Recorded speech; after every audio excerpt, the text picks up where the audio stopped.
नमस्कार। अगर आप मुख्यमंत्री माझी लाडकी बहन योजना का लाभ ले रही हैं और अचानक से आपके पैसे आने बंद हो गए हैं, तो ये जानकारी खास आपके लिए है। चलिए आज समझते हैं कि इस रुके हुए पेमेंट को फिर से कैसे शुरू करना है।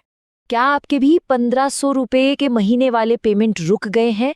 देखिए, अगर ऐसा हुआ है तो घबराने की कोई बात नहीं है। आप अकेली नहीं है, बहुत सारी महिलाओं के साथ ये दिक्कत आ रही है। तो चलिए साथ मिलकर देखते हैं कि आखिर प्रॉब्लम है क्या। 24 लाख ये कोई छोटा मोटा नंबर नहीं है। सोचिए, करीब 24 लाख महिलाओं का पेमेंट सिर्फ एक छोटी सी, बहुत ही छोटी सी गलती की वजह से अटक गया। इससे पता चलता है कि ये कितनी कॉमन प्रॉब्लम है। और ये अच्छी बात है, इसका जो सोल्यूशन है ना, वो बहुत सिंपल है। तो सबसे पहला सवाल, आखिर ये पेमेंट रोका क्यों? वजह है एक छोटी सी गलतफहमी, लेकिन इसका असर बहुत बड़ा हुआ। और ये सब हुआ ई-केवाईसी प्रोसेस के दौरान। इस पूरी प्रॉब्लम की जड़ पता है कहाँ है? एक मराठी सवाल में। ई-केवाईसी फॉर्म में एक सवाल कुछ इस तरह से पूछा गया था कि वो एक तरह का भाषाई जाल बन गया, और इसी कंफ्यूजन में लाखों एप्लीकेशंस गलत भर दिए गए। ये है वो सवाल, तुमच्या घरातले कोणी सरकारी नौकरीत नाही ना? हिंदी में इसका मतलब हुआ, आपके परिवार में कोई सरकारी नौकरी में नहीं है ना? अब देखिए, सवाल पूछने के तरीके में ही कंफ्यूजन है। ये एक डबल नेगेटिव सवाल है और सारी गड़बड़ यहीं से शुरू हुई।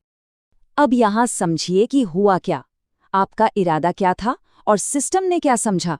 जब आपसे पूछा गया कोई सरकारी नौकरी में नहीं है ना, तो आपने ईमानदारी से जवाब दिया हाँ, मतलब हाँ, आप सही कह रहे हैं, कोई नौकरी में नहीं है। लेकिन सिस्टम तो सीधा साधा है, उसने हाँ का मतलब निकाल लिया, हाँ परिवार में कोई सरकारी नौकरी में है। और बस इसी एक क्लिक से आपको स्कीम के लिए अयोग्य मान लिया गया। लेकिन अब आते हैं अच्छी खबर पर। सरकार को ये गलती समझ में आ गई है और उन्होंने इसे ठीक करने के लिए एक और मौका दिया है। तो खुशखबरी ये है कि ई-केवाईसी करेक्शन के लिए पोर्टल फिर से खुल गया है। मतलब अब आप खुद ऑनलाइन जाकर अपनी इस गलती को सुधार सकती हैं, बहुत आसानी से। हाँ, पर एक बात का ध्यान रखना बहुत जरूरी है, इस मौके को हल्के में मत लीजिए। मंत्री अदिति तटकरे ने साफ साफ कहा है कि ये जानकारी ठीक करने का दूसरा और आखिरी मौका है, फाइनल चांस। तो चलिए अब सीधा मुद्दे पर आते हैं, जानते हैं कि इस गलती को ठीक करना कैसे है। मैं आपको स्टेप बाय स्टेप पूरा प्रोसेस बताता हूँ।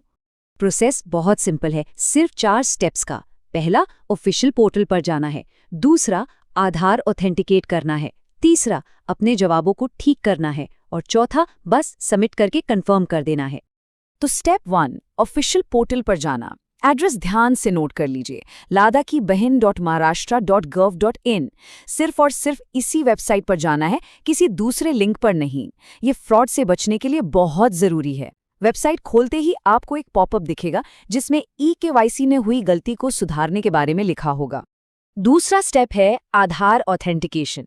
यहाँ आपको अपना आधार नंबर और नीचे दिया गया कैप्चा डालना है। फिर गेट ओटीपी पर क्लिक करना है। ओटीपी आपके उस मोबाइल नंबर पर आएगा जो आधार से लिंक है। अच्छा, एक छोटी सी टिप है, कई बार वेबसाइट पर लोड ज़्यादा होने से वो स्लो हो जाती है, तो बेहतर होगा कि आप रात 11 बजे से सुबह 7 बजे के बीच ट्राई करें, तब सर्विस ज़्यादा फास्ट मिलती है। अब आता है सबसे ज़रूरी स्टेप नंबर 3, अपने जवाबों को सही करना। आपको फिर से वही सवाल दिखेंगे, सरकारी नौकरी वाला और इनकम टैक्स वाला। तो अब आपको बहुत ध्यान से, अगर आप योग्य हैं तो नहीं या नो का ऑप्शन चुनना है। और आखिरी स्टेप, सबमिट और कंफर्म। जैसे ही आप सही जवाब चुनकर सबमिट करेंगी, स्क्रीन पर ऊपर की तरफ एक हरी पट्टी, एक ग्रीन कंफर्मेशन बार दिखेगा। बस इसका मतलब है कि आपका करेक्शन सक्सेसफुल हो गया। अच्छा, मान लीजिए आपने ई-केवाईसी तो ठीक कर लिया, लेकिन फिर भी एक और वजह हो सकती है जिससे पेमेंट रुक सकता है, और वो है आपकी बैंक लिंकिंग। तो चलिए जल्दी से इसे भी समझ लेते हैं। कभी-कभी एक एरर मैसेज आता है, NPCI मैपिंग फेल्ड। अगर आपको ऐसा कुछ दिख रहा है तो इसका सीधा सा मतलब ये है कि आपका बैंक अकाउंट सरकारी फायदे लेने के लिए सही तरीके से लिंक नहीं हुआ है। तो ये NPCI मैपिंग या आधार सीडिंग है क्या चीज़? देखिए, ये कुछ नहीं, बस आपके बैंक अकाउंट को आपके आधार नंबर से लिंक करने का एक प्रोसेस है।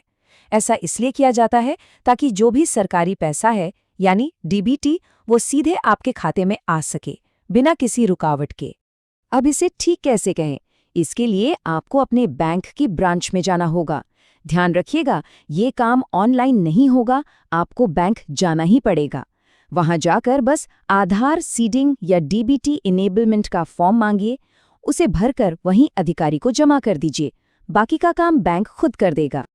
चलिए अब आते हैं आखिरी और सबसे ज़रूरी सेक्शन पर। डेडलाइन क्या है और आपको इसका फ़ायदा क्या मिलेगा? तो जिन लोगों का पेमेंट पिछले कुछ महीनों से रुका हुआ था, उनके लिए एक और बढ़िया खबर है। जैसे ही आप ये सारा प्रोसेस पूरा कर लेंगी, सरकार पिछले महीनों का जो भी बकाया पैसा है, लगभग 4,500 रुपये, वो एक साथ आपके खाते में डालने की योजना बना रही है। और हाँ, अगर इन सब के बावजूद आपको कोई टेक्निकल प्रॉब्लम आ रही है या स्कीम के बारे में कुछ और पूछना है, तो आप सीधा महिला हेल्पलाइन नंबर 181 पर कॉल कर सकती हैं। यहाँ जो लोग हैं, उन्हें खास तौर पर इसी योजना से जुड़ी दिक्कतों को सॉल्व करने की ट्रेनिंग दी गई है। और अब सबसे ज़रूरी बात, डेडलाइन। अपनी eKYC जानकारी को सही करने की जो आखिरी तारीख है, वो है 31 मार्च 2026। इस तारीख को कहीं लिख लीजिए, इसे बिल्कुल मत भूलिएगा। तो सवाल बस इतना सा है, क्या आपकी जानकारी सही है? देखिए, कुछ ही क्लिक्स की बात है और इस साल के लिए आपके सारे फायदे सिक्योर हो सकते हैं। तो अब बिल्कुल भी देर मत कीजिए, कुछ मिनट निकालिए, अपनी जानकारी को ठीक कीजिए और इस जरूरी योजना का लाभ लेना जारी रखिए। जल्दी करें, अपना eKYC आज ही पूरा कर लें।